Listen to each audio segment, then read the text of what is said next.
Tim penyidik Komisi Pemberantasan Korupsi KPK mengumumkan telah memulai penyidikan perkara dugaan korupsi proyek pengerukan alur pelayaran di 4 pelabuhan, salah satunya di Pelabuhan Benoa. Dalam kasus ini, 9 orang sebagai tersangka.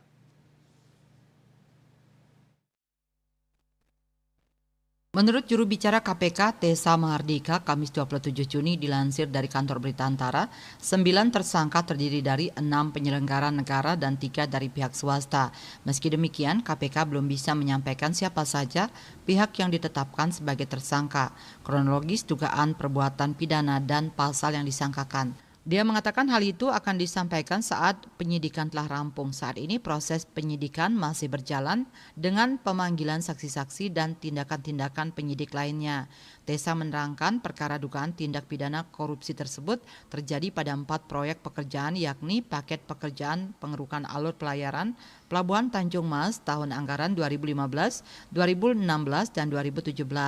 Paket pekerjaan pengerukan alur pelayaran Pelabuhan Samarinda tahun anggaran 2015 dan 2016, paket pekerjaan pengerukan alur pelayaran Pelabuhan Benoa tahun anggaran 2014, 2015, dan 2016, dan paket pengerjaan pengerukan alur pelayaran Pelabuhan Pulang Pisau tahun anggaran 2013-2016. Tessa memastikan KPK akan menyampaikan perkembangan penyidikan tersebut secara berkala. Penyidik KPK pada Kamis 27 Juni juga memanggil 5 orang saksi yang berstatus sebagai pegawai negeri sipil PNS untuk diperiksa sebagai saksi dalam perkara tersebut.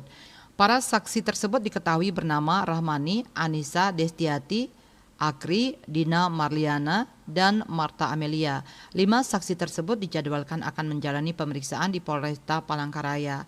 Sebelumnya pada Rabu 26 Juni, KPK telah memeriksa 3 orang pegawai negeri sipil untuk dimintai keterangan terkait perkara tersebut. 3 saksi tersebut bernama Otto Patriawan, Yohanes Ririp, dan Muhammad Ardiansyah. Saksi-saksi tersebut akan digali keterangannya secara garis besar terkait mekanisme dan alur pelayaran di Pelabuhan Tanjung Mas. KMB Bali Pos melaporkan.